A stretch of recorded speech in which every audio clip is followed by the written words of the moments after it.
This is everything you'll need to complete your oil change on your Generac 8000E generator. I'm using a level because I'm doing this on a dirt floor. Make sure it's level left to right and front to back. You can see the generator's up on 2x4s. That is because a full-size oil catch pan will not fit under the frame of the generator without raising it. You need a ratchet, 12mm socket, extension, funnel, paper towel, and the oil you are going to use per the manual. I am using full synthetic 5W30. Now that we have everything we need to do our oil change and we have our generator sitting on level ground, the very first step into changing the oil is checking your oil. You want to check your oil every time before you start your generator. It's always a good practice to remove your dipstick, wipe it off, and then put it back in. For this specific engine, you have to thread the dipstick all the way back in and then remove it to get the correct oil level. Oil should be showing on your dipstick between the X's, on the high side, but not over full. We are now ready to start our generator, so we're going to turn our gas on, turn the choke on. If you have a battery that is operational, hitting the start button will start your generator. My battery is not operational, so I'm going to leave the switch in the run position and pull start it. As soon as your engine fires, you turn your choke off and then just let it run.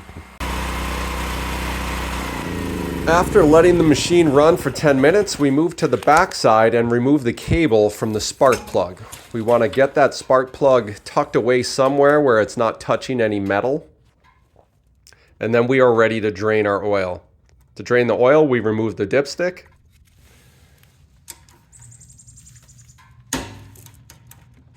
And then use your ratchet and 12mm socket to remove the drain plug. I like to let it drain at least 20 minutes or so.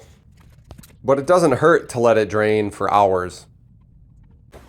You want to wipe the area clean where the plug is going back in, make sure there's no dirt or oil left on there, and then reinsert the drain plug.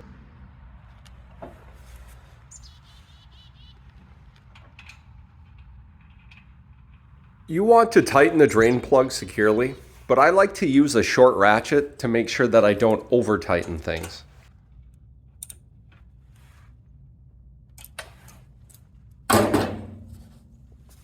Make sure to wipe away all residual oil in and around the drain plug so that when you add your new oil and go to check for leaks, there's no old oil making you think that you have a leak and over-tighten your drain plug. Now it's time to add your new oil to your engine.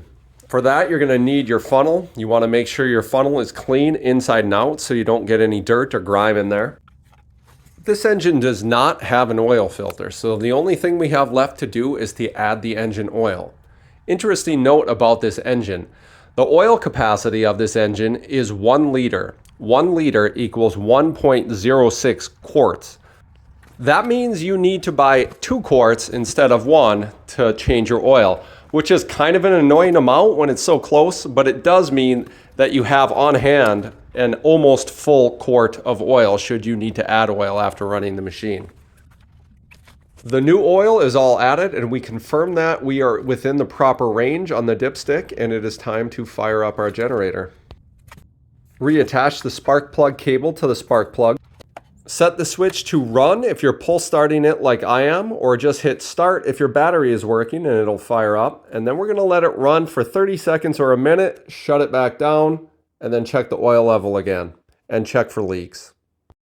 This style of dipstick is common on a lot of small engines, and it kind of sucks. You have a hard time seeing exactly where the oil level is.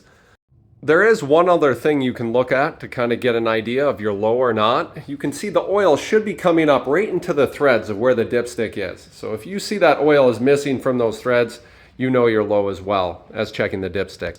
The last step is to check for leaks, see if there's any residue there. Clean, you're good.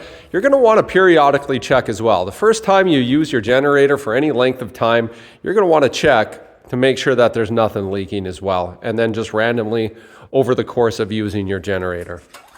With your oil change complete, you want to properly store your generator. Begin by starting your generator and then shutting the fuel off with your fuel line shutoff.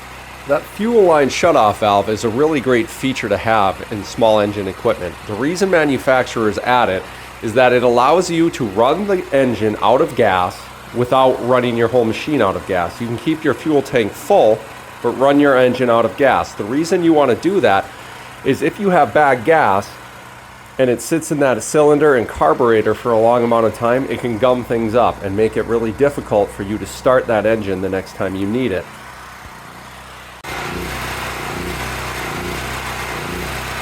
You can hear this generator is starting to run out of gas, even though the fuel tank is completely full.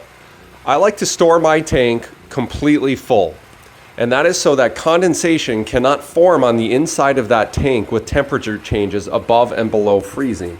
A fuel stabilizer is also a good idea. I'm partial to seafoam, but there's a lot of good ones out there.